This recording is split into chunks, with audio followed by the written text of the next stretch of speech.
salamat po. Aking diwa ay puno ng lakas dahil sa suporta niyang binigay sa aming pamilya mula ng aming ang masakit na trahedya.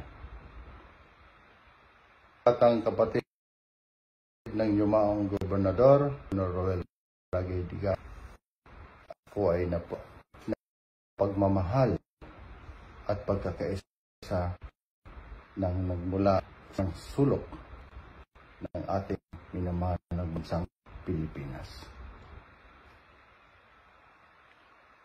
Ang paglalakbay mula sa mga pangyayari